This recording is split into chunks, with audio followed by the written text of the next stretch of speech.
O-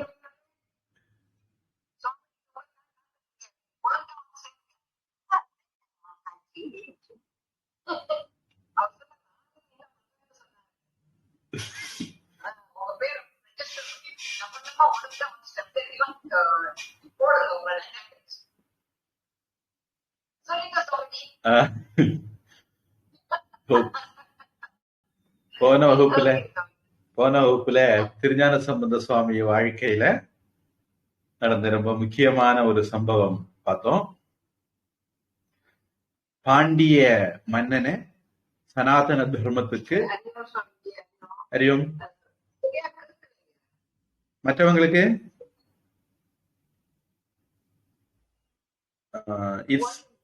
it seems they are all able to hear. When you speak, it's very loud.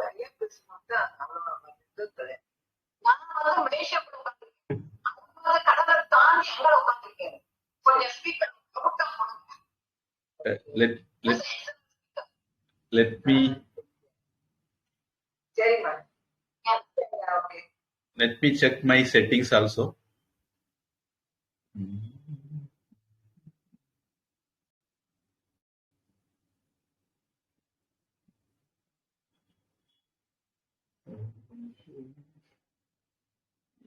Settings.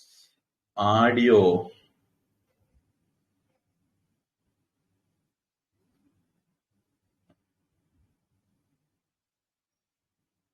மற்றவங்களுக்கு audio நல்லா இருக்குதா? Okay, அப்ப சரி. திருஞான சம்பந்த சுவாமிகள் மதுரை பாண்டிய மன்னனை சனாதன தர்மத்துக்கு திருப்பி கூன் பாண்டியனை நின்ற சீர் நெடுமாறன் ஆக்கினார். முதல்ல அவருடைய வெப்பு நோயை நமசிவாய மந்திரம் ஓதி திருநீர் பூசி தீர்த்தார். அதுக்கப்புறம் அனல்வாதம் புனல்வாதம் எல்லாம் சமணர்களோட செய்து அவங்க போட்டிக்கு பரிசா வச்சது மாதிரி கழு ஏறினாங்க. அதற்கப்புறம் சுவாமிகள் பாண்டிய நாட்டு திருத்தலங்கள் எல்லாம் போய் மக்களை சிவனடியார்களாக மாற்றி சனாதன தர்மத்துக்கு மீண்டும் கொண்டு வந்தார். அதுக்கு கூடவே பாண்டி மாராணி மங்கையர்க்கரசியார், குலச்சிறையார், மன்னன் நின்ற சீர் நெடுமாறன் எல்லாரும் போனாங்க.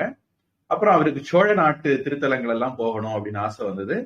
அப்ப இவங்களை நீங்க பாண்டிய நாட்டிலேயே சனாதன தர்மத்துக்கு தேவையான காரியங்கள் எல்லாம் பண்ணுங்க அப்படின்னு சொல்லிட்டு அவரு சோழ நாட்டுக்கு போனார். சோழ நாட்டு போகும்போது திருக்கொள்ளம்புதூர் அப்படிங்கிற இடத்துல ஆற்று பெருக்கு அதிகமா இருந்தது. அவர் சிவபெருமான நினைச்சு பதிகம் பாடியே ஓடத்தை செலுத்தி பக்தர்களோட பத்திரமா மறுகரைக்கு போய் சுவாமி தரிசனம் பண்ணார். அப்புறம் திருநள்ளாறு, திருத்தெளிச்சேரி எல்லாம் போய் போதி மங்கை அப்படிங்கிற இடம் வந்து சேர்ந்தார் அப்படிங்கிற வரைக்கும் பார்த்தோம். போதி சத்துவர் அப்படிங்கிற வார்த்தை கேள்விப்பட்டிருக்கலாம் ஒருவேளை. புத்த மதத்தினுடைய தீர்க்கதரிசிகளுக்கு, மகான்களுக்கு போதி சத்துவர்கள் அப்படின்னு சொல்லுவாங்க. அதை வச்சு இந்த போதி மங்கை அப்படின்னு அந்த ஊருக்கு பேர் வந்திருக்கும். அதனால பேர்ல இருந்தே நமக்கு தெரிஞ்சுக்கலாம் பௌத்தர்கள் டாமினன்ஸ் அதிகமான இடம் அப்படின்னு குறிச்சுக்கலாம். இதுவரைக்கும் நாம பார்த்தது திருநாவுக்கரசர் ஆனாலும் சரி, திருஞான சம்பந்தர் ஆனாலும் சரி, எல்லாருமே ஜைனர்கள், சமணர்கள். இப்போ நாம பார்க்க போறது பௌத்தர்கள். பொதுவா இந்து சமயம் சனாதன தர்மத்தை தவிர மீதி எல்லாருமே மத வெறியர்கள். நாம மட்டும்தான் ஏ யதாமாம் பிரபத்தியந்தே தாம் ததைவ பஜாமியகம். யார் என்னை எப்படி வழிபடுறாங்களோ நான் அவர்களுக்கு அப்படியே அருள் புரிகிறேன். யோயோ யாம் யாம் தனும் பக்த ஸ்ரத்தையா அர்ச்சிதுமிச்சதி தஸ்ய தஸ்ய அச்சலாம் ஸ்ரத்தாம் தாமேவ விததாமியகம். யார் என்னை எப்படி வழிபடுகிறார்களோ அவருடைய ஸ்ரத்தைய அந்த வடிவத்திலேயே அவங்களுக்கு அருள் புரிந்து அவருடைய ஸ்ரத்தையை நான் அதிகப்படுத்துறேன்.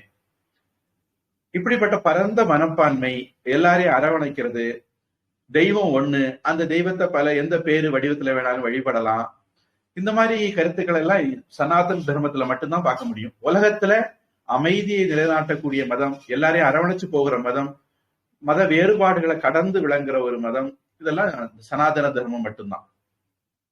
வேற எல்லா மதத்துக்காரங்களும் மத வெறியர்களாகத்தான் இருப்பாங்க. அவருடைய பிலாசபியே அப்படி. பௌத்தர்களும் அது மாதிரி குறைஞ்சவங்க இல்ல. சில பேர் சொல்லுவாங்க, இலங்கை பிரச்சனைக்கே கூட சிங்களர்கள் பௌத்தர்களாக இருந்ததும் தமிழர்கள் சனாதன தர்மிகளாக சைவர்களாக இருந்ததும் தான் காரணம் அப்படின்னு நினைக்கிறவங்களும் உண்டு. ராஜராஜ சோழன் இலங்கைக்கு படையெடுத்து அனுராதாபுரத்தை தீக்கிரையாக்கினார் அப்படின்னு ஒரு கதை இருக்கு. அதுவும் கூட பௌத்தர்களுடைய கொடுமையிலிருந்து இந்துக்களை சைவ சமயத்தரோட காப்பாத்துறதுக்கு தான் ராஜராஜ சோழன் இலங்கைக்கு போனார் அப்படின்னு சொல்லுவாங்க. இப்ப திருஞான சம்பந்த சுவாமிகள் இந்த போதி மங்கைக்கு உள்ள நுழையும் போது நம சிவாய மந்திரம் ஓதி சிவசிவா ஹரஹரா சொல்லி தென்னாடுடைய சிவனையை போற்றி எந்நாட்டவருக்கு இறைவா போற்றி எல்லாம் சொல்லி இவங்க கோஷத்தோட வராங்க. அது கேட்ட உடனே பௌத்தர்களுக்கு பொறுக்கல. எல்லாரும் இவங்களை மறிச்சு தகராறுக்கு சண்டைக்கு தயாராகிறாங்க. இத பார்த்த உடனே திருஞான சம்பந்தருக்கு அவருடைய பாடல்களை எல்லாம் எழுதக்கூடிய பக்தர் அடியார் ஒருத்தர் திருஞான சம்பந்தருக்கு தகவல் சொல்றார். இப்படி பௌத்தர்கள் வந்து தகராறுக்கு சண்டைக்கு தயாராகிறாங்க, நிலைமை மோசமா இருக்கு அப்படின்னு. திருஞான சம்பந்தர் சொன்னார், அதுக்கு என்ன, நம்ம அவங்ககிட்ட வாதம் பண்ணலாமே, அவங்கள்ட்டையும் தமிழர்கிட்ட பண்ண மாதிரி வாதம் பண்ணலாம் அப்படின்ட்டார். இவங்க புத்த நந்தி அப்படிங்கிற ஆளு, அதுல அவங்க புத்தர்கள் மத்தியில பெரிய ஆள். அவர் தலைமையில வராங்க. வந்து அமைதியா வாத பிரதிவாதம் நடந்தா பரவாயில்ல, அவங்க கொஞ்சம் கைகலப்புக்கு தயாராகிறாங்க, வன்முறைக்கு தயாராகிறாங்க, வயலன்ஸுக்கு தயாராகிறாங்க. இதை பார்த்த உடனே அந்த திருஞான சம்பந்தர் சுவாமிக்கு பாடல்களை எழுதக்கூடியவர் என்ன பண்ணார், மனசு வருத்தத்தோட அவர் ஒரு பாடல் எழுதினார். புத்தர் சமன் கழுக்கையர் அப்படின்னு தொடங்கி அத்திரமாவன அஞ்செழுத்துமே, அஸ்திரம் ஆவன அஞ்செழுத்துமே அப்படின்னு சொல்லி முடிச்சு பாடல் எழுதினார். அந்த பாடல்ல புத்த நந்திக்கு மேல தலையில இடி விழட்டும் அப்படின்னு சபிச்சார். அவ்வளவுதான், புத்த நந்தி தலையில இடி விழுந்தது. அவர் இறந்ததான் உண்டு. பௌத்தர்கள் எல்லாம் அலறி அடிச்சு இவங்களை கொல்லணும் அப்படின்னு வந்தவங்க தப்பிச்சோம் பொழைச்சோன்னு ஓட ஆரம்பிச்சிட்டாங்க. ஓடினவங்க அதோட விடுவாங்களா? அப்படிப்பட்ட நல்ல உள்ளம் கொண்டவங்களா கிடையாது. அவங்க அடுத்தது இன்னொரு தலைவன் தலைமையில வரலாம், இப்ப ஸ்ட்ராட்டஜியை மாத்திக்கலாம், அடிதடிக்கு போக வேண்டாம், வாதத்துக்கு போவோம் அப்படின்ட்டு முடிவு பண்ணி சாரிபுத்தன் அப்படிங்கிறவன் தலைமையில மறுபடியும் வராங்க. இதுக்கிடையில ஞானசம்பந்தருக்கு மற்றவங்க தகவல் சொல்றாங்க, இப்படி கொஞ்சம் கைகலப்பு ஆகும் போல இருந்தது, அடிதடி வரும் மாதிரி இருந்தது, அதனால இப்படி நாம பதிகம் பாடின உடனே புத்த நந்தி இடி விழுந்து இறந்து போனான் அப்படின்னு. அப்போ திருஞான சம்பந்த சுவாமி சொன்னாங்க, இது ஆண்டவன் திருவருள் அப்படி இருந்ததுன்னா அப்படி ஆகட்டும், நாம எல்லாம் அவன் நல்ல கதி அடைகிறதுக்கு சிவாய நம்ம ஜெபிப்போம் அப்படின்னு சிவநாம சங்கீர்த்தனம் ஜெபிக்க சொன்னார். அடியார்கள் அப்படி பண்ணிட்டு மேற்கொண்டு ஊருக்குள்ள வந்துட்டு இருக்காங்க. பௌத்தர்கள் இந்த சமயத்துல சாரிபுத்தனை தலைவராக கொண்டு வந்து நம்ம மந்திரவாதம் செய்ய வேண்டாம், மந்திரத்துல திருஞான சம்பந்தர் வேண்டாம், அவருடைய அடியாரே பெரிய ஆள் அப்படின்னு புரிஞ்சுக்கிட்டாங்க. அதனால இப்போ நாம வந்து தத்துவ வாதம் பண்ணலாம் அப்படின்னு சொல்லி வாதத்துக்கு விட்டாங்க. அப்ப திருஞான சம்பந்தார் அவருடைய பல்லக்கில இருந்து இறங்கி அங்க இருக்கிற ஒரு மண்டபத்துக்கு வந்து உட்கார்ந்து பௌத்தர்களையும் கூப்பிட்டார். சாரிபுத்தன் தலைமையில அவங்க வந்தாங்க, வாதம் பண்ணாங்க. சனாதன தர்மத்தினுடைய வாதத்துக்கு முன்னாடி பௌத்தர்களுடைய வாதம் நிக்கல. மாண்டூக்கிய உபனிஷத்து அப்படின்னு ஒரு உபனிஷத்து இருக்கு, அதுக்கு சங்கரருடைய பரமகுரு குரு கோவிந்த பகவத் பாதர், அவருக்கும் குரு கௌடபாதர். அவர் வந்து காரிக்கா அப்படின்னு ஒண்ணு எழுதியிருக்காரு. அந்த காரிக்கையில இந்த மாதிரி பௌத்த மதத்து வாதங்களை எல்லாம் சனாதன தர்மத்து வாதங்களால தூள் தூள் ஆக்குறது நீங்க விஸ்தாரமா படிக்கலாம். அதுல ஆகம பிரகரணம், வைத்தத்திய பிரகரணம், அத்வைத பிரகரணம், அலாத்த சாந்தி பிரகரணம் அப்படின்னு 4 பிரகரணமாக அத எழுதியிருப்பார். அது மாதிரி திருஞான சம்பந்தருடைய சனாதன தர்ம வாதத்துக்கு முன்னாடி நிக்க முடியாம அவங்க தோல்வி அடைந்தாங்க. நம்முடைய அதிர்ஷ்டம் அவங்க அதுக்கப்புறம் சண்டைக்கு வரல. சாரிபுத்தன் தோல்வியை ஒப்படைச்சு திருஞான சம்பந்த சுவாமிகளை வணங்கி அவன் சனாதன தர்மத்துக்கு மாறினான். மற்ற பௌத்தர்களும் திருஞான சம்பந்த சுவாமிகளை வணங்கி பௌத்த மதத்தை விட்டு சனாதன தர்மத்துக்கு, தாய் மதத்துக்கு திரும்பி வந்தாங்க. எல்லாரும் திருநீர் பூசி சைவர்களாக மாறினாங்க. அதுக்கப்புறம் திருஞான சம்பந்த சுவாமிகள் அங்கிருந்து கிளம்பி திருக்கடவுர், அபிராமி பட்டர் வாழ்ந்த ஊர், அங்க வந்தாங்க. அங்க வந்தபோது அவருக்கு திருநாவுக்கரசு சுவாமிகளை மதுரையில விட்டுட்டு வந்துட்டோமே, அப்போ அவர் தொண்டை மண்டலம் போகிறாருன்னு கிளப்பி விட்டோமே, அவர் இப்ப எங்க இருக்கிறார் அப்படின்ட்டு அவருடைய ஞாபகம் வந்தது. இப்ப விசாரிச்ச போது அவர் திருப்பூந்துருத்தியில இருக்கிறார் அப்படின்னு தெரிய வந்தது. அப்ப நாம அங்க போவோம் அப்படின்னு திருஞான சம்பந்த சுவாமிகள் அவருடைய பரிவாரங்களோட திருப்பூந்துருத்திக்கு கிளம்புறார். இந்த திருப்பூந்துருத்தி சம்பவம் திருவருட்செல்வர் திரைப்படத்துல காட்டுறாங்க.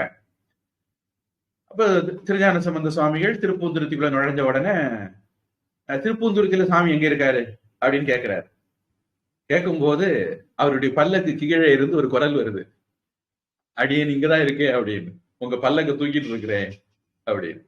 திருஞான சம்பந்தருக்கு அப்படி அரண்டு போனார்.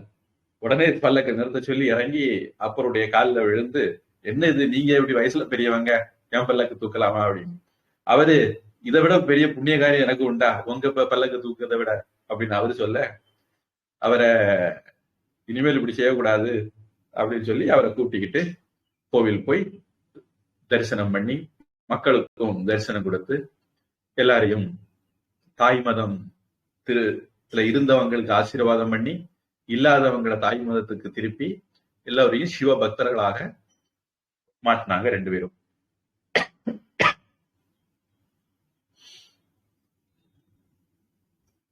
அதுக்கப்புறம் கொஞ்ச நாளைக்கு பிறகு 2 பேரும் பாக்குறாங்க.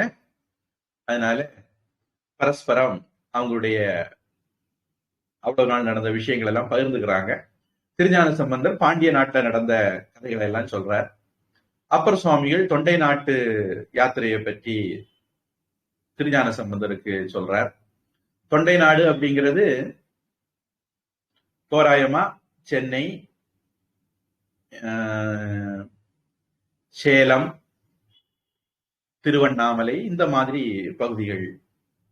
காஞ்சி, பல்லவர்களுடைய ராஜ்யம் காஞ்சியை தலைநகராக கொண்டு உள்ள பகுதிகள். சோழ நாடு அப்படின்னு சொன்னா தஞ்சாவூரை தலைநகராக கொண்டு சுற்று வட்டார பகுதிகள். பாண்டிய நாடு அப்படின்னு சொன்னா மதுரையை தலைநகராக கொண்டு உள்ள சுற்று வட்டார பகுதிகள். இப்ப தொண்டை நாட்டு யாத்திரையை முடிச்சு வந்தனால அவர் அங்க உள்ள விசேஷங்களை எல்லாம் சொல்றார். அப்போ திருஞான சம்பந்தர் பாண்டிய நாட்டு தாய் மதம் திருப்பியாச்சு, சனாதன தர்மத்துக்கு கொண்டு வந்தாச்சு, அப்ப இனி தைரியமா பாண்டிய நாட்டுக்கு போலாமே. அப்ப திருநாவுக்கரசர் திருஞான சம்பந்தத்தை விடைபெற்று பாண்டிய நாட்டு திருத்தலங்களுக்கெல்லாம் யாத்திரை போகலாம் அப்படின்னு அவர் கிளம்புறார். திருஞான சம்பந்தர் அங்கிருந்து திருப்பூந்துருத்தியிலிருந்து திருநைத்தானம், திருவையாறு, திருப்பழனம் போன்ற திருப்பதிகளை எல்லாம் வணங்கி வழிபட்டு சனாதன தர்மிகளுக்கு ஆசீர்வாதம் கொடுத்து மற்றவங்களை தாய் மதமான சனாதன தர்மத்துக்கு திருப்பி அப்படியே சொந்த ஊரான சீர்காழிக்கு வந்து சேர்றார். உற்றுமை சேர்வது மெய்யினையே அப்படிங்கிற திருப்பதிகம் பாடி கொஞ்ச நாள் வீட்டுக்கு வந்து தங்கியிருந்தார். அவரு இங்க வர்றதுக்கு முன்னாடி தொண்டை மண்டலம் பற்றி திருநாவுக்கர சுவாமிகிட்ட கேட்டிருந்தாரு. அதனால அவருக்கு இது தொண்டை மண்டலம் போகலாம் அப்படின்னு ஒரு ஆசை வந்தது. அப்ப அவர் கிளம்பினார். கிளம்பும் போது அவங்க அப்பா நான் கூட வரேன் அப்படின்னாரு. இல்ல நீங்க இங்க இருந்து தோணியப்பரையே வழிபட்டுட்டு இருங்க, நாங்க போகிறோம் அப்படின்னு சொல்லிட்டு அவர் அவருடைய பரிவாரங்களோட அப்பா ஊர்லயே விட்டுட்டு தொண்டை மண்டலம் கிளம்பினார். போகிற வழியில சிதம்பரம், திருத்திணை நகர், திருமாணிக்குழி, திருப்பாதிரிப்புலியூர், திருவடுகூர், திருவக்கரை, திருவிரும்பை மாகாளம், திருவதிகை. இந்த திருவதிகை வீரட்டானம் நாம திருநாவுக்கரசு சுவாமிகள் முதல் பாடல் நோய் வயிற்று சூளை நோய் தீர்த்த இடம். திருவாமாத்தூர், திருக்கோவலூர், திருவரையணி நல்லூர், அப்படியே திருவண்ணாமலை வந்தார். அப்புறம் திருவண்ணாமலையிலிருந்து திருவோத்தூர் அப்படிங்கிற ஊருக்கு வந்தார்.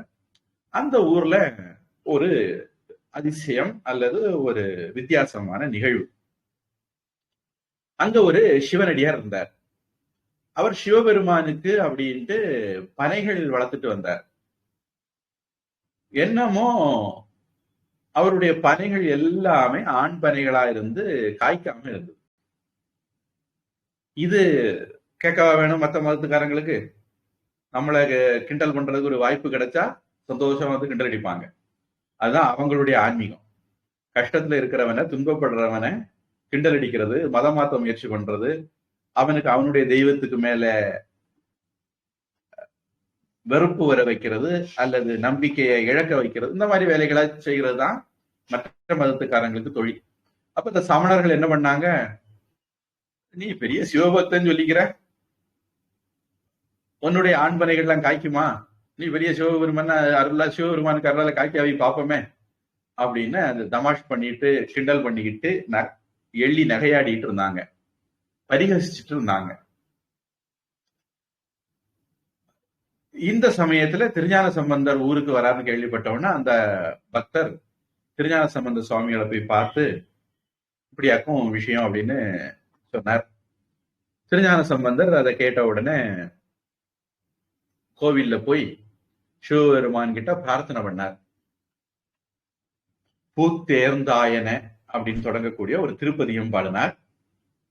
குறும்பை ஆண்பனை ஈன்குலை ஓத்தூர் அரும்பு கொண்டை அடிகளை பெரும்பு கலியுள் ஞான சம்பந்தன் சொல் விரும்புவார் வினை வீடே அப்படின்னு முடிச்சார். அவர் அப்படி சிவபெருமான் அருளை நினைச்சு பாடினாரோ இல்லையோ, சிவபெருமான் அருளால ஆண் பனைகள் எல்லாம் பெண் பனைகளாகி ஒவ்வொன்றிலையும் கொலைகள் கொத்து கொத்தா தொங்கி காய்த்து பழுத்தது.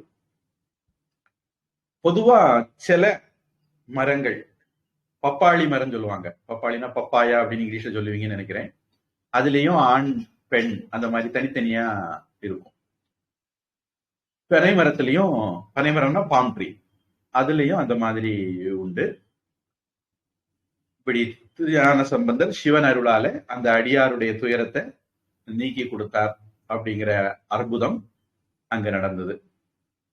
இதை பார்த்து நிறைய சமணர்கள் ஓடியே போயிட்டாங்க. மதம் மாற விருப்பம், தாய் மதம் திரும்ப விருப்பம் இல்லாதவங்க, நல்ல மனசாட்சி உள்ளவங்க, அவங்க தாய் மதம் திரும்பினாங்க, சனாதன தர்மத்துக்கு சேர்ந்து சிவனடியார்களாக மாறினாங்க. அப்புறம் இந்த பனை மரங்களும் திருஞான சம்பந்த சுவாமிகள் அனுகிரகத்தால இப்படி ஆனதுனால தன்னுடைய காலங்கழிந்து அவையும் சிவகதியை அடைந்தது.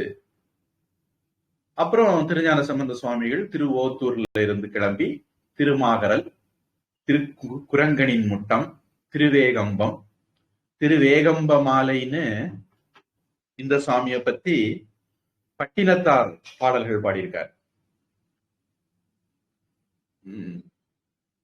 கச்சி ஏகம்பனே அப்படின்னு வர்றதும் இதுதான் நினைக்கிறேன்.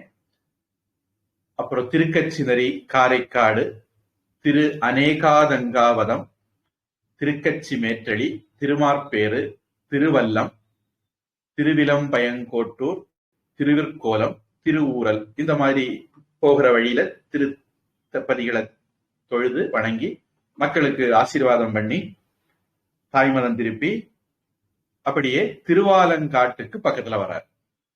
திருவாலங்காடு நம்ம ஏற்கனவே கேள்விப்பட்டிருக்கிறோம். காரைக்கால் அம்மையார் வாழ்க்கையில கடைசி காலத்துல அவங்க இருந்த முக்கியமான ஊர்.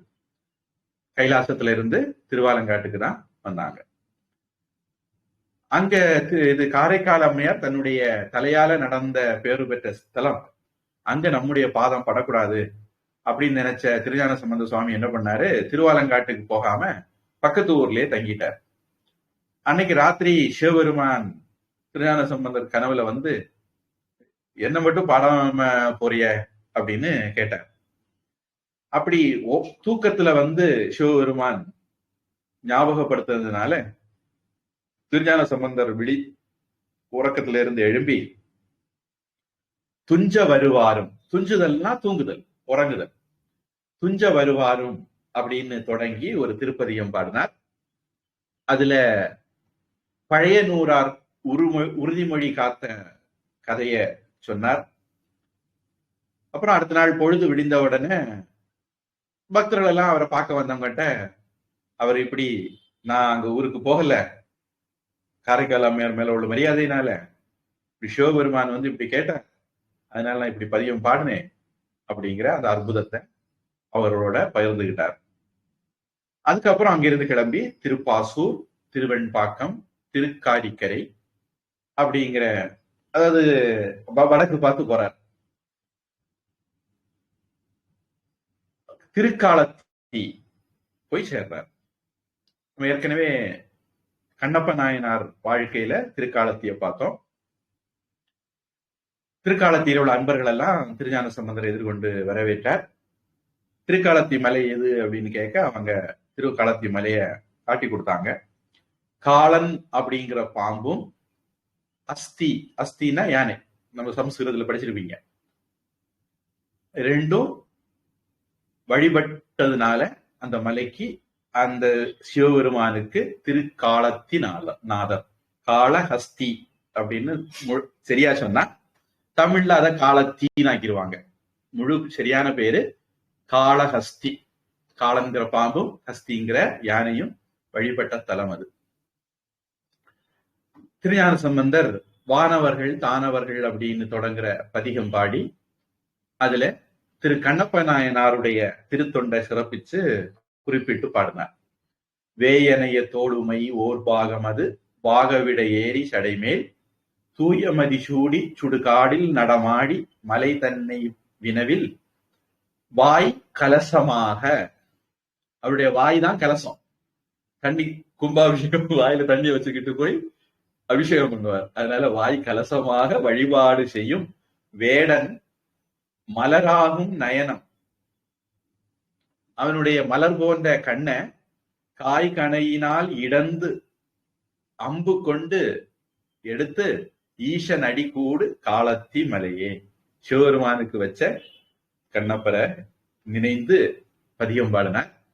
அப்புறம் பொன்முகலி, நம்ம கண்ணப்பர் கதையில பார்த்தோம். பொன்முகலி ஆற்றங்கரையில தான் இந்த மலை இருக்கு. பொன்முகலி ஆற்ற குளிச்சுக்கிட்டு தான் கண்ணப்பர் சாமி கும்பிட வந்தாருலாம் பார்த்திருக்கிறோம். பொன்முகலிங்கிறதுக்கு சமஸ்கிருத பேருன்னு சொன்னேன்னு நினைக்கிறேன், சொர்ணமுகி. அங்க இருந்து கிடைக்கக்கூடிய ஒரு கல் பஞ்ச ஆயதன பூஜையில ஒண்ணு. அதாவது பஞ்ச ஆயதன பூஜை அப்படின்னு 5 தெய்வங்களை வழிபடுற முறை ஆதிசங்கரர் ஏற்படுத்தினாரு. அதுல நேபாள்ல கண்டக்கி நதியில கிடைக்கக்கூடிய சால கிராமம், மத்திய பிரதேசத்துல நர்மதையில கிடைக்கக்கூடிய பானலிங்கம், அந்த வரிசையில சொர்ணமுகி ஆத்துல கிடைக்கக்கூடிய கல், அதுவும் அந்த பஞ்சாயதன பூஜையில இறைவனுடைய பிரதிநிதியாக வைத்து. இப்போ பானலிங்கம்னா சிவனுக்கு, சால கிராமம்னா விஷ்ணுவுக்கு. இது சொர்ணமுகி, என்னுடைய ஞாபக சக்தி சரியா இருந்தா தேவியுடைய பிரதிநிதியாக அதை வச்சு வழிபடுவாங்க. ஸ்படிகம் சூரியனுடைய பிரதிநிதியா வச்சு வழிபடுவாங்க. அந்த சொர்ணமுகி நதியை கடந்து மலை அடிவாரத்துல வந்து, காலத்தி மலை அடிவாரத்துல வந்து, அப்புறம் மலை ஏறி இறைவனை தொழுது, கண்ணப்பர் அங்க சிலை இருந்து அவரையும் வணங்கி, அதுக்கப்புறம் கீழே வந்து ஒரு மடத்துல தங்கிட்டு அங்க இருந்தே கிட்டத்தட்ட அந்த காலத்து தமிழ்நாட்டுடைய வட எல்லை வந்துட்டார். இன்னைக்கு அது ஆந்திராவில் இருக்கு. அந்த காலத்துல தமிழ்நாட்டுல இருந்திருக்கும், தொண்டை நாடு அப்படிங்கிற பேர்ல இருந்திருக்கும். அங்க இருந்துகிட்டே வட கைலாயம், திருக்கேதாரம், கேதாரம்ங்கிறது அதுவும் இமயமலையில இருக்கிற இடம். சார்தாம் அப்படின்னு சொல்லுவாங்க. அதுல ஒண்ணு கேதார், பத்ரி, கேதார்நாத், பத்ரிநாத், கங்கோத்ரி, யமுனோத்ரி, அப்படி 4 சார்தாம்னு சொல்லுவோம். ரிஷிகேஷ் போய் அங்க இருந்து நீங்க இமயமலைக்கு மேல போனீங்கன்னா இதெல்லாம் போவீங்க. உங்களை சில பேர் மாதாஜி கூட போயிருக்க கூடும், சில இனிமேல் போவீங்களா இருக்கும். ரிஷிகேஷ்ல இருந்து போகணும் பொதுவா, அல்லது ஹரித்வார்ல இருந்தும் போலாம். இமயமலையில மேல ஒரு எக்ஸ்ட்ரீம் எண்ட்ல இந்திய சீனா பார்டர்ல இருக்கக்கூடிய 4 புண்ணிய ஸ்தலங்கள். கங்கை நதியை தொழக்கூடிய இடம் கங்கோத்ரி, யமுனை நதியை தொழக்கூடிய இடம் யமுனோத்ரி, விஷ்ணுவை தொழக்கூடிய இடம் பத்ரிநாத், சிவனை தொழக்கூடிய இடம் கேதார்நாத். அதான் திருக்கேதாரம்னு தமிழ்ல சொல்றோம். திருக்கோக்கரணம். அப்புறம் கோக்கரணம்ங்கிறது கர்நாடகால கடற்கரை ஓரத்துல இருக்கிற ஒரு இடம். என்ன சொல்லுவாங்க அப்படின்னா, விபீஷ்ணன் சிவலிங்கம் கொண்டு வந்தாராம். அது வந்து கோக்கரணத்துல வச்சுக்கிட்டு இயற்கை உபாதை கீழே வைக்க கூடாதுன்னு சொல்லி இருந்தது. அவர் இயற்கை உபாதை கழிக்கிறதுக்காக கீழே வச்சுட்டார். வச்சுட்டு திருப்பி அதை எடுத்தா அது வரல. ஒரு இழுக்கும் போது அது அப்படியே ஒரு பசுவினுடைய காது மாதிரி வந்துதான். அந்த சிவலிங்கத்தினுடைய ஷேப் அப்படி மாறிட்டுதான். பசுவினுடைய காது மாதிரி இருக்கனால கோக்கரணம், கோக்கர்ணம் அப்படின்னு சொல்லுவாங்க. கர்நாடகால உடுப்பியில இருந்து கடற்கரை வழியா போனீங்கன்னா, கொங்கன் இதுல போனீங்கன்னா வரும். கர்நாடகாவில் இருக்கிற ஒரு திருத்தலம். அப்புறம் ஸ்ரீசைலம் அப்படிங்கிற திருப்பருப்பதம். இன்னைக்கு ஸ்ரீசைலம் சொல்றோம், ஆந்திராவில இப்ப இருக்காது, இன்னைக்கு வந்து ஆந்திராவில இருக்கு அது. அப்புறம் இந்திர நீல பருப்பதம், இந்த மாதிரி புண்ணிய ஸ்தலங்களை எல்லாம் காளஹஸ்தியில இருந்துகிட்டே நினைச்சு பாடினார். நம்ம ஏற்கனவே பார்த்தோம், ராமேஸ்வர்ல இருந்துகிட்டே ஸ்ரீலங்கால உள்ள புண்ணிய ஸ்தலங்களை எல்லாம் பாடினார் அப்படின்னு. அது மாதிரி காளஹஸ்தியில இருந்துகிட்டே இந்த திருத்தலங்களை எல்லாம் பாடி திசை நோக்கி பதிகம் பாடி, அதுக்கப்புறம் காளஹஸ்தியில இருந்து கிளம்பி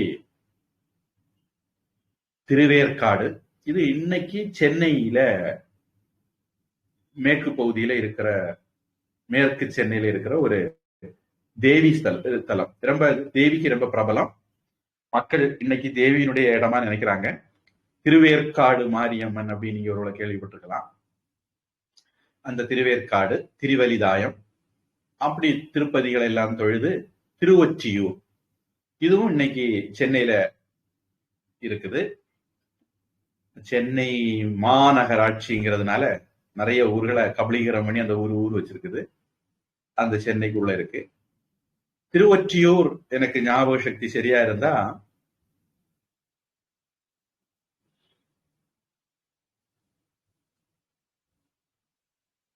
அதுவும் பட்டினத்தாரோட சம்பந்தப்பட்ட, பட்டினத்தார் சமாதி அடைந்த இடமா கூட இருக்கலாம். அதோட சம்பந்தப்பட்ட ஊர்னு எனக்கு ஒரு ஞாபகம். ஞாபகம் சரியா இருந்தா ஒரு கூடைக்குள்ள போய் ஒளிச்சிருக்கிறது மாதிரி இது பண்ணாராம். அப்புறம் குழந்தைகள் போய் கூட எடுத்து பார்த்தா ஆழக்கடல்ல. அந்த மாதிரி ஒரு கதை. அது திருவொற்றியூர் தான் நினைக்கிறேன்.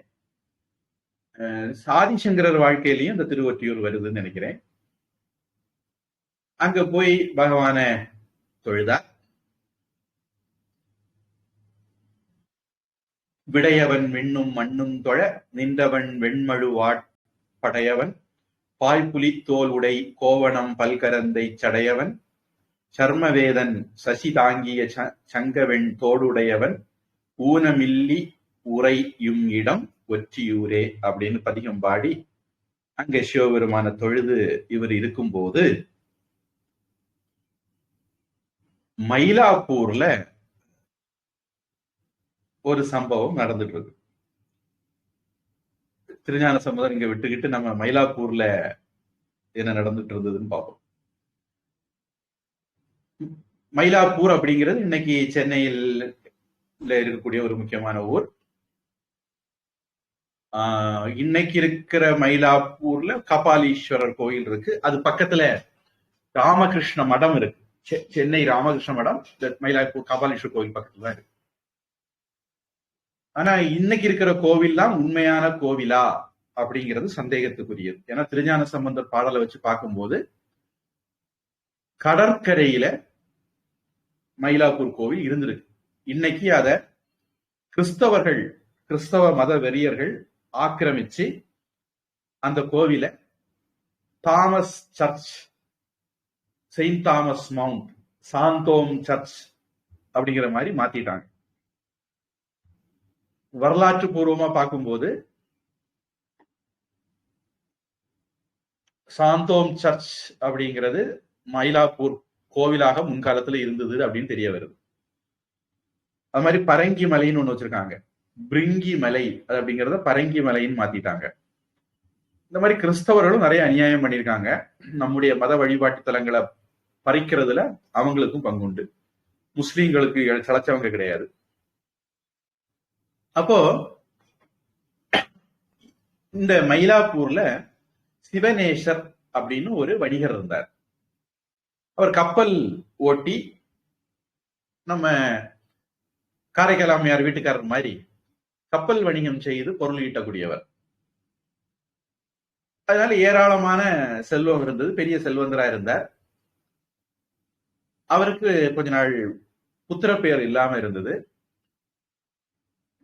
சிவபெருமான வேண்டி அவருக்கு ஒரு பெண் குழந்தை பிறந்தது. அந்த குழந்தைக்கு பூம்பாவை அப்படின்னு பேர் வைத்தார். இந்த பூம்பாவை நல்லபடியா வளர்ந்து வரும்போது அவர் என்ன நினைச்சாருன்னா, என்னுடைய சொத்து பத்து எல்லாம் யாரு என் பொண்ணுக்கு கணவனா வர்றாங்களோ அவங்களுக்கு நான் கொடுப்பேன் அப்படின்னு சொல்லிட்டு இருந்தார். இந்த காலகட்டத்துல திருஞான சம்பந்தர் பாண்டிய நாட்டுல நடத்தின அற்புதங்களை எல்லாம் கேள்விப்பட்டு பல அன்பர்களும் வந்து சிவனேசர் கிட்ட அந்த சம்பவங்களை சொல்றாங்க. சிவனேசர் அதெல்லாம் கேள்விப்பட்ட உடனே திருஞான சம்பந்தர் கிட்ட மனசை பறி கொடுத்துட்டார். அப்ப அவர் என்ன முடிவு பண்ணார், என் பொண்ண திருஞான சம்பந்தருக்கு தான் கட்டி கொடுப்பேன் அப்படின்னு முடிவு பண்ணி, அவருக்கு தான் என் சொத்து பத்தெல்லாம் கொடுப்பேன் அப்படின்னு முடிவு பண்ணி இருந்தார். இப்படி இருக்கிற காலத்துல ஒரு நாள் பூம்பாவையார் நந்தவனத்துக்கு பகவானுக்கு பூ பறிக்க போனாங்க. இந்த நந்தவனம் தான் இன்னைக்கு ராமகிருஷ்ண கோவில் இருக்கிற இடம். இன்னைக்கு இப்போ சென்னை மடத்துல ராமகிருஷ்ணர் கோவில் இருக்கிறது இந்த பூம்பாவையார் பூ பறிச்ச நந்தவனத்துலதான் இருக்கு. பழைய கோவில் பக்கத்துல இருந்தது. இந்த நந்தவனத்துல இப்போது பூம்பாவையாருடைய பூ பறிச்ச அந்த நந்தவனத்துல ஸ்ரீராமகிருஷ்ண மடத்தினுடைய சென்னை கோவில் இருக்கு.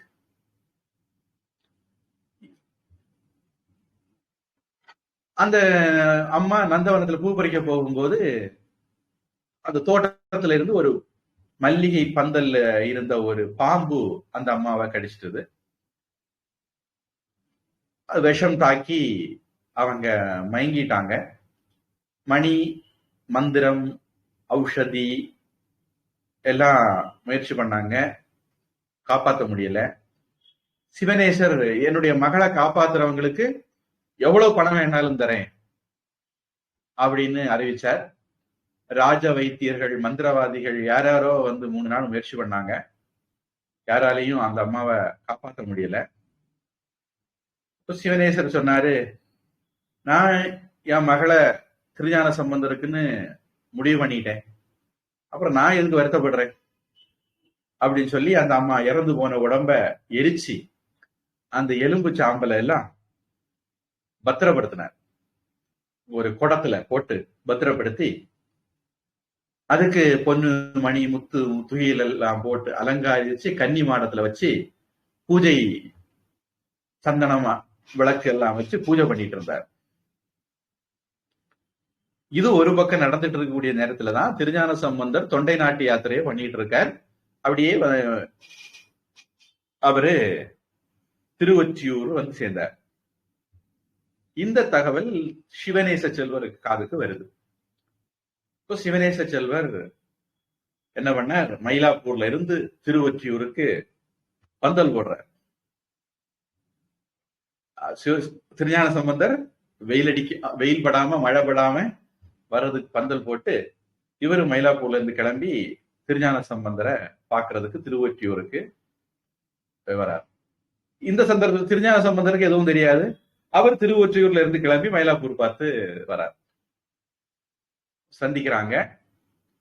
இவர் திருஞான சம்பந்தரை வணங்கி மயிலாப்பூருக்கு அழைக்கிறாரு.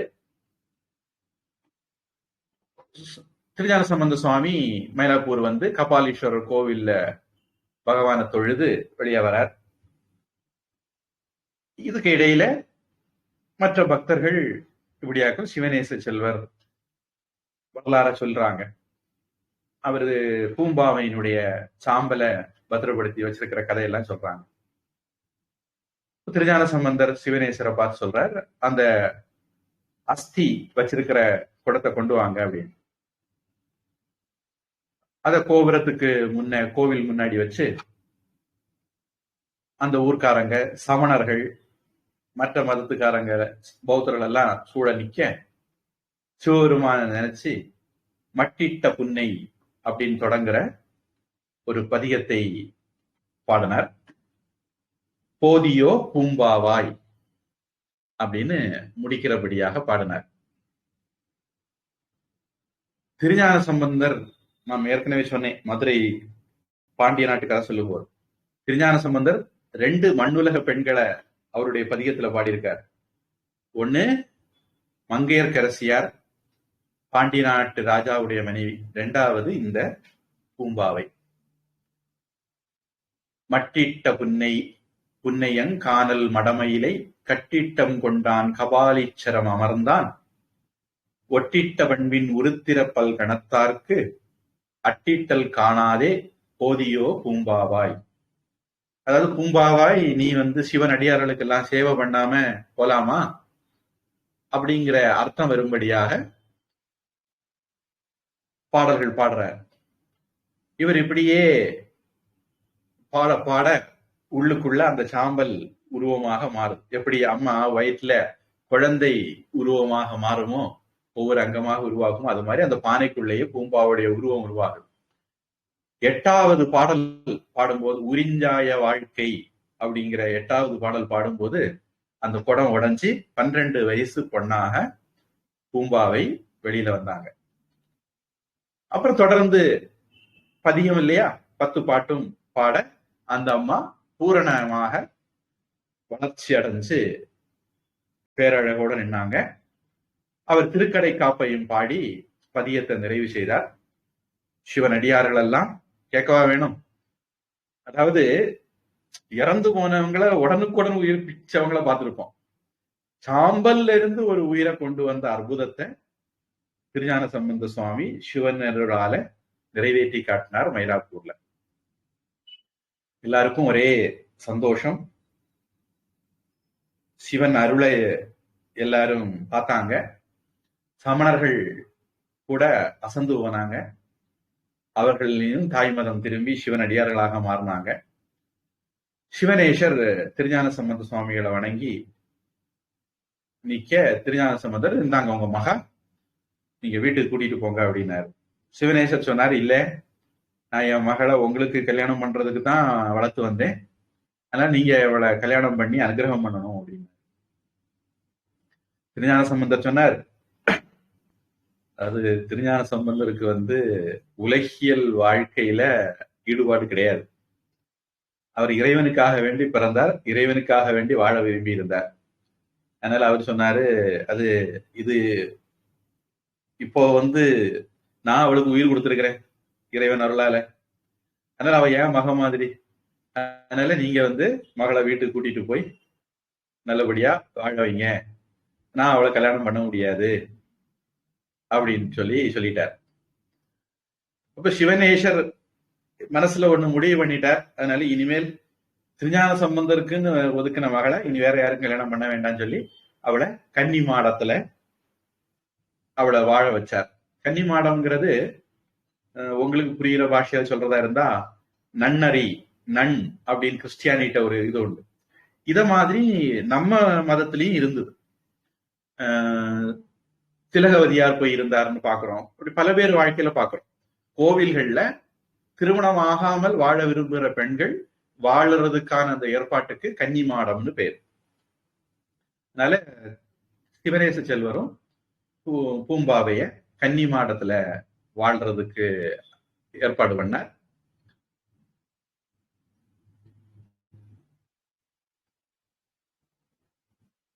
அப்புறம் கொஞ்ச நாள் திருஞான சம்பந்த சுவாமி மயிலாப்பூர்ல தங்கி இருந்து அப்புறம் அடியவர்களுக்கெல்லாம் மயிலாப்பூர் அடியவர்களுக்கெல்லாம் விடை கொடுத்து அங்கிருந்து திருவான்மியூர், இதுவும் சென்னையில இப்ப இருக்கிற சென்னையில இருக்கிற ஒரு முக்கியமான ஊர் தான்.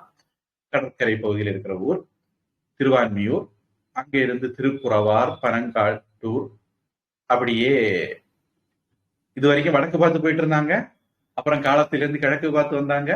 இப்ப கிழக்கு இருந்து தெற்கு பார்த்து இறங்க ஆரம்பிச்சாங்க. அப்படியே தில்லை வந்து சேர்ந்தார். சிவபாத ஹிருதயர் மற்ற பக்தர்கள் எல்லாம் இவரு தில்லை வந்துட்டாரு அப்படின்னு கேள்விப்பட்ட உடனே அவங்க சீர்காழியிலிருந்து கிளம்பி தில்லைக்கு வந்து திருஞான சம்பந்தரோட கலந்து அப்புறம் அவருடைய பல திருப்பதிகளை எல்லாம் தொழுது அப்படியே சீர்காழிக்கு திரும்பினாங்க. வண்டார் குழல் அறிவை அப்படிங்கிற திருப்பதியத்தை தூரத்துல இருந்து சீர்காழியை பார்த்தே பாடினார். அப்புறம் நலங்கொள் காழி சேர்மினே அப்படின்னு முடிச்சு சீர்காழி கோவில் போய் பகவானை தரிசிச்சு தன்னுடைய திருமாளிகை வீடு வந்து சேர்ந்தார். அங்க முருகநாயனார், நம்ம வழக்கமா பாக்குறவங்க தான், முருகநாயனார், திருநீலநக்க நாயனார், அவங்க எல்லாம் அவங்களும் திரு சீர்காழி வந்து சுவாமிகளோட கலந்து இருந்தாங்க. அங்க இருந்து திருத்தோணியப்பரை கொஞ்ச நாள் வழிபட்டுட்டு இருந்தார். இப்படி இருக்கும்போது பிள்ளை வளருது, டீனேஜ் வந்தாச்சு. 3 வயசுல இருந்து பார்த்துட்டு இருக்கிறோம். அவருக்கு இப்பதான் டீனேஜ் வருது. இதுக்குள்ள எவ்வளவு அற்புதங்கள் பண்ணிட்டாரு பாருங்க. ஆண்டவன் அனுகிரகம் இருந்தால் ஒவ்வொரு பக்தனும் அனுகிரகம் அற்புதங்கள் பண்ண முடியும். ஆண்டவன் ஒவ்வொரு பக்தர்களுக்கும் அனுகிரகம் பண்ணுவான். இப்படி அவருக்கு திருமண வயது வந்துட்டுது அப்படின்ட்டு அப்பா என்ன பண்ணார், பையனுக்கு கல்யாணம் பண்ணி வைக்கலாம் அப்படின்ட்டு போய் பேசுறார். கல்யாணம் பண்ணாதான் இனிமேல் அக்னிஹோத்திரம் அப்புறம் இல்லற தர்மங்கள் எல்லாம் கடைபிடிக்க முடியும், ஹோமங்கள் யாகங்கள் எல்லாம் பண்றதுக்கு தகுதி வரும், வேதத்தினுடைய கர்ம காண்டத்தை எல்லாம் கடைபிடிக்க முடியும், அதனால கல்யாணம் பண்ணு அப்படின்னு சொல்லி பிள்ளைய கேட்டுக்கிட்டார். ஆனா திருஞான சம்பந்தர் அதுக்குன்னு வந்தவர் இல்லை. அவர் இறைவனுக்காக வேண்டி வந்தவர், சனாதன தர்மத்தை புத்துயிர் ஊட்ட வந்தவர், ஜனங்களை தாய்மதம் திருப்ப வந்தவர். அதனால அவர் அதுக்கு ஒத்துக்கல. அப்போ சிவபாத இருதயர் அவருக்கு பொதுவா நம்ம சமுதாயம், முக்கியமா இந்து சமுதாயத்துல பிள்ளைன்னு ஒண்ணு பிறந்துட்டா எப்படியாவது யார் தலையிலாவது கெட்டி வச்சிடணும். அது குறிப்பிட்ட வயசு வந்த உடனே கெட்டி வச்சிடணும். அப்படி அதான் அப்பா அம்மாவுக்கு ஒரே இது, பயத்துல நெருப்ப கட்டிட்டு இருங்க அப்படின்னு சொல்லுவாங்க. அதனால அவங்க எல்லாரும் சேர்ந்து அவர்கிட்ட மாறி மாறி மாறி மாறி மறுக்க சொல்லி கடைசியில திருஞான சம்பந்தர் பார்த்தார், இவங்க சொன்னா கேட்க மாட்டாங்க, அதனால ஒத்துக்கிறது மாதிரி ஒத்துக்கிட்டார். அவங்களுக்கு எல்லாம் ஒரே சந்தோஷம். அப்போ சரி பொண்ணு எங்க இருந்து பாக்குறது அப்படின்னு தேடுனா ஆலோசிக்கும் போது இப்போ ஆச்சாபுரம் அப்படின்னு இன்னைக்கு பேரு, அந்த காலத்துல அதுக்கு திருப்பெருமணநல்லூர் அப்படிங்கிற ஊர்ல நம்பாண்டார் நம்பின்னு ஒருத்தர் இருந்தார். அவருக்கு ஒரு மக இருந்தா. அவர் மகளை திருஞான சம்பந்த சுவாமிக்கு கட்டி வைக்கலாம் அப்படின்னு முடிவு பண்ணாங்க. எல்லாரும் திருநல்லூருக்கு போய் நம்பாண்டார் நம்பிக்கு அவங்களுடைய விருப்பத்தை தெரிவிச்சாங்க. நம்பாண்டார் நம்பிக்கு ஒரே சந்தோஷம். உலகமே அதிசயிச்சு பார்க்கக்கூடிய பார்வதி தேவியுடைய ஞான பால் உண்ட பிள்ளை, அந்த பிள்ளை நம்ம குடும்பத்துக்கு மாப்பிள்ளையா வருதா அப்படின்னு அவருக்கு தலையும் புரியல, காலும் புரியல. மறு பேச்சுலாம் உடனே ஒத்துக்கிட்டார். அப்ப இவங்க எல்லாம் திருமண ஏற்பாடு பண்றதுக்காக வேண்டி இவங்க எல்லாம் சீர்காழிக்கு திரும்பி வராங்க. அம்பாண்டான் நம்பி திருமணத்துக்கான ஏற்பாடெல்லாம் பண்றார். திருமண திருநாள் குறிச்சாச்சு, நிச்சயதார்த்தம் முடிஞ்சது, என்கேஜ்மெண்ட் இன்னைக்குள்ள பாஷையில முடிஞ்சது. எல்லா இடத்துக்கும் பத்திரிகைகள் கொடுத்தாச்சு. கடைசியில நல்ல நல்ல நாள் வரும்போது தோணியப்பரை வணங்கி திருஞான சம்பந்தர் உற்றார் உறவினர்களோ அடியவர்களோட திருநல்லூரை பார்த்து கிளம்பினார். திருநல்லூர் அணைந்து பெருமணம் திருக்கோவிலுக்குள்ள புகுந்து ஆண்டவனை வழிபட்டு அருள் பெற்றார். அவங்களுடைய விடுதிகளுக்கு மடங்களுக்கு போனாங்க. அப்போ பெரியவங்க எல்லாம் திருஞான சம்பந்தர் கூப்பிட்டு, நீங்க மாப்பிள்ளை வேஷம் போடணும், மாப்பிள்ளை அலங்காரம் பண்ணணும், வேஷம் போடணும் அலங்காரம் பண்ணணும் அப்படின்னு சொல்லி கூப்பிட்டு அவருக்கு திருஞான சம்பந்தர் எல்லாத்துக்கும் தலையாட்டிக்கிட்டார். அவருக்கு மாப்பிள்ளை அலங்காரம் எல்லாம் பண்ணாங்க. அது மாதிரி மணப்பெண் வீட்டுல இருந்து அலங்காரம் பண்ணாங்க. இவரை அலங்காரம் பண்ணி பல்லக்கில் இருத்தி கோவிலுக்கு கூட்டிட்டு வந்தாங்க. திருமண பந்தலுக்கு மணப்பெண்ணையும் கூட்டிட்டு வந்தாங்க. இவருடைய வலது பக்கத்துல மணப்பெண்ணை உட்கார வச்சாங்க. நம்பாண்டார் நம்பி தன்னுடைய மனைவியோட வந்து பாலும் நீரும் கொண்டு வந்து பிள்ளையார் திருவடிகளை எல்லாம் கழுவி மாப்பிள்ளைய திருமணத்துக்கு கூட்டிட்டு போனார். தண்ணீர் வார்த்து என் பிள்ளைய, நம்ம ஊர்ல தாரை வார்க்கிறதுன்னு சொல்லுவோம் பழைய காலத்துல, தன்னுடைய பிள்ளைய நான் என் மகளை உங்களுக்கு தாரை வார்த்தேன் அப்படின்னு தாரை வார்த்து கொடுத்தார். திருஞான சம்பந்தருடைய வலது பக்கத்துல மணப்பெண்ணை அமர்த்தி ஹோமங்கள் பண்ணாங்க. பத்தினி அப்படிங்கிற வார்த்தைக்கு பூஜ்ய சுவாமிஜி சொல்ற அர்த்தம் கேள்விப்பட்டிருந்தீங்கன்னா தெரியும். பத்யுர்னோ யஜ்ஞ சம்யோகே, யஜ்ஞத்துல கைபிடிக்கிறதுனால பத்தினின்னு பேரு, அல்லது இனிமேல் மற்ற யஜ்ஞங்கள் எல்லாம் பண்ணக்கூடிய தகுதி வர்றதுனால பத்தினின்னு பேரு. பத்திங்கிற வார்த்தையில இருந்து பத்தினிங்கிற வார்த்தை எப்படி வந்ததுன்னு சொல்லும் போது பூஜ்ய சுவாமிஜி இதை சொல்லுவாங்க. கேள்விப்பட்டிருக்கீங்களா? இல்ல. அதாவது யஜ்ஞ சம்யோகே அப்படின்னா யஜ்ஞத்துல ஒண்ணு சேரும் போது பத்யுகு, பத்திங்கிற வார்த்தையில ந கடைசியில இருக்கிற ஈ போய் அதுக்கு கூட நா அப்படிங்கிற நக்காரம் வந்து சேரும். அப்ப பா இத்து இன்னு, அப்புறம் அதுல ஈக்கார அந்தம் ஸ்திரீலிங்க விகுதி சேர்ந்து சஃபிக்ஸ் சேர்ந்து பத்னி பத்னி அப்படின்னு ஆகும். இது வந்து பாணினி சூத்திரம். பத்யுர்னோ யஜ்ஞ சம்யோகே. இப்படி ஹோமம் பண்ணி கைப்பிடிக்கிறதுனால அந்த பெண் மணமகளுக்கு பத்னின்னு பேரு. இப்படி கைப்பிடிச்ச பிறகுதான், திருமணம் பண்ண பிறகுதான் அவரு அக்னிகோத்திரம் முதலான மற்ற யாகங்கள் எல்லாம் பண்ண முடியும். அதனாலேயும் யஜ்ஞ சம்யோகே அப்படிங்கறத அர்த்தம் எடுத்துக்கலாம். இப்படி திருநீலநக்க நாயனார் ஏற்கனவே பார்த்தோம் இல்லையா, கொண்டாட்டி சிலந்திய ஊதி தள்ளிட்டாங்கன்னு பிரச்சனை பண்ணவர் அவருதான் இதுல வேள்வி ஆச்சாரியன். அந்த ஹோமத்தை திருமண சடங்கை நடத்துற ஆச்சாரியன் அவரு நடத்துற. அந்த ஹோம நெருப்பை பார்த்த உடனேயே திருஞான சம்பந்தருக்கு சிவபெருமானுடைய நினைப்பு வந்துட்டு. ஏன்னா விண்ணும் மண்ணுமாக நெருப்பாக ஓங்கி நின்ற பெருமாள் இல்லையா, அந்த அழகு திருமேனி சிவபெருமான அவருக்கு ஞாபகம் வந்தது. உடனே கோவிலுக்கு போகணும் அப்படின்னு சொன்னார். ரொம்ப எல்லாரும் சேர்ந்து கோவிலுக்கு போனாங்க. மணமக்கள், உற்றார் உறவினர்கள், திருமணத்துக்கு வந்தவங்க எல்லாரும். அவர் அங்க போய் சிவபெருமான் கிட்ட, என்ன இந்த சம்சாரத்தை இருந்து காப்பாத்தி உன்னுடைய திருவடியில சேர்த்துக்கணும் அப்படிங்கிற அர்த்தத்துல ஒரு திருப்பதியம் பாடினார். கல்லூர் பெருமணம் வேண்டா, கல்னா கல் ஊர், கல்லுல ஊறுதல் அப்படின்னா அம்மி மிதித்தல். இந்த அம்மி மிதிச்சு பண்ற கல்யாணம் வேண்டாம், கழுமலம் பல்லூர் பெருமணம் பாட்டு மெய் ஆய்த்தில. நான் சீர்காழியில பிறந்து ஒவ்வொரு ஹிந்துவையும் ஒரு மிஷனரி ஆக்கணும், ஒவ்வொருத்தரும் இந்து மதத்தை காப்பாத்துறதுக்கு பாடுபடணும், ஒவ்வொருத்தரும் ஒரு இந்து வீரனாகணும், ஒரு இறைவன் அடியாராகி எல்லாரையும் தாய் மதம் திருப்பணும், இந்து மதம் தழைத்து ஓங்கணும் அப்படிங்கிறதுக்காண்டி ஊர் ஊரா போய் பாட்டு பாடிட்டு இருக்கிறேன். ஆனால் நான் எதிர்பார்த்த அளவுக்கு சமுதாயத்துல மாற்றங்கள் வரல.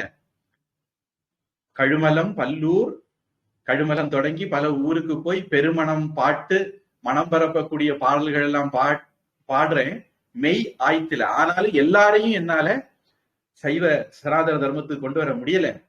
சொல்லூர் பெருமணம் சூடலரே தொண்டர். நான் எதிர்பார்த்தது மாதிரி இந்து சமயத்து சேவை செய்யக்கூடிய பக்தர்கள் நிறைய பேரு உருவாகல. நல்லூர் பெருமணம் மேயனம் பானே அப்படின்னு முடிச்சார்.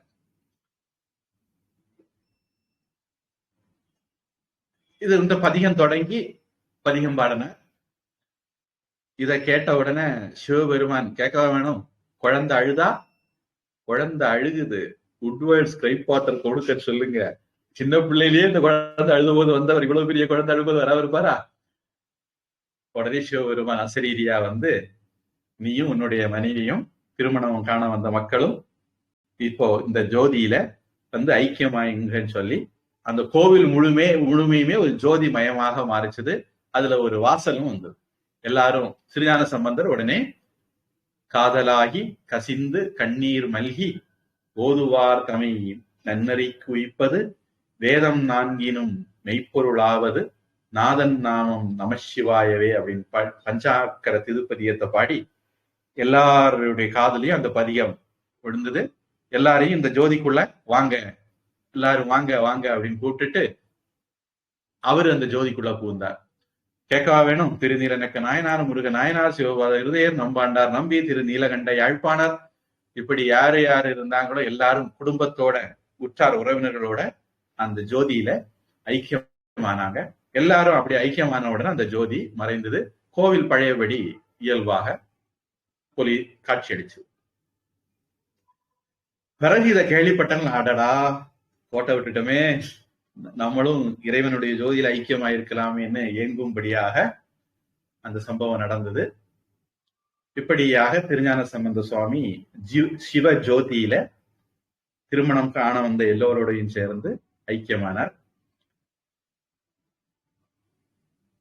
அவருடைய பதிகங்கள் தான் இன்னைக்கு பொதுவா சைவ திருமுறைகள்ல 12ல முதல் 3 திருப்பதிகங்களாக நாம பாடுறோம். முதலாம் திருமுறை, 2ஆம் திருமுறை, 3ஆம் திருமுறை, 3 திருமுறையும் திருஞான சம்பந்த சுவாமியுடைய திருமுறை. ஏதாவது கேள்வி இருக்கான்னு கேட்கலாம்.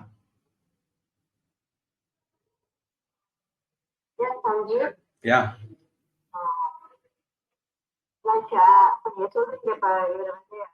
ஜோதியில கலந்துட்டாரு சேர்ந்துட்டாரு போயிட்டு இவர் consider what he attained moksha. How about the other 9 months automatically moksha நிலையா இல்ல சம முக்தியா என்னது? பொதுவா சரியை, கிரியை, ஞானம், யோகம், ஞானம், இப்படி சைவ சித்தாந்தத்துல 4 வழிகள் இருக்கு, கடவுள் அடைகிற முறைகள். இதுல திருநாவுக்கரசு சுவாமிகள் சரியை மார்க்கத்துல போனார். அது கர்மயோகம்னு நமக்கு புரியுற மாதிரி சொல்லலாம். திருஞான சம்பந்த சுவாமிகள் பக்தி மார்க்கம்னு நமக்கு புரியுற மாதிரி சொல்லலாம். கிரியை அப்படின்னு சைவ சித்தாந்தத்துல சொல்லுவாங்க. அடுத்தது ராஜயோகம், அது யோக மார்க்கம். அடுத்தது ஞான மார்க்கம், சைவ சித்தாந்தத்திலையும் ஞானம்னு சொல்லுவாங்க. சரியை, கிரியை, யோகம், ஞானம், இப்படி 4 விதமான மார்க்கங்களை கடைபிடிக்கிறவங்க 4 விதமான கதிகளை அடைவாங்க அப்படின்னு சைவ சித்தாந்தம் சொல்லுது. சாலோக, சாரூப, சாமீப, சாயுஜ்யம். அந்த இறைவனுடைய உலகத்தை போய் சேர்றவங்க, அதாவது கைலாசத்துக்கு போகிறவங்க. அடுத்தது சாரூப, இறை வடிவத்தை அடைகிறது. சாரூப அப்படின்னா இறை வடிவத்தை அடைகிறது, தெய்வீக தன்மை அடைகிறது. அடுத்தது சாமீப, இறைவனுக்கு பக்கத்துல போகிற தன்மை அடைகிறது. அடுத்தது சாயுஜ்யம், இறைவனோட கலக்கிறது அப்படின்னு சொல்லுவாங்க. இது வேதாந்தத்துல சொல்லக்கூடிய முக்தியில இருந்து இது நாலுமே வேறுபட்டதுதான். சாயுஜ்யம் அப்படிங்கிற கலவையில கூட இப்போ பாலும் நீரும் கலந்து இருக்கிறது மாதிரி இறைவனோட கலந்துருப்பாங்க. பால் தான், நீர் தான். பாலு நீர் ஆனா கலந்து இருக்கும். அது மாதிரிதான் சாயுஜ்ய நிலை அப்படிங்கிறத சைவ சித்தாந்திகள் சொல்லுவாங்க. அதனால இப்படி ஒவ்வொரு நாயன்மாரும் அவர்கள் கடைபிடித்த அந்த ஆன்மீக பாதை அனுசரிச்சு போய் கதி அடைவாங்க. ஆனா எல்லாருமே சிவகதி தான், அதுல சந்தேகம் இல்லை.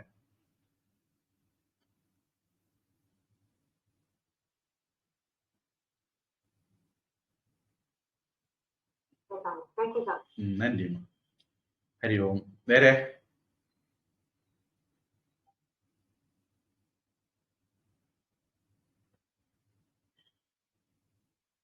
சரி, வகுப்பை நிறைவு பண்ணிக்கலாம். பிரார்த்தனை. அடுத்த வாரம் நாம ஏயர்கோன் கலிக்காம நாயனார் 29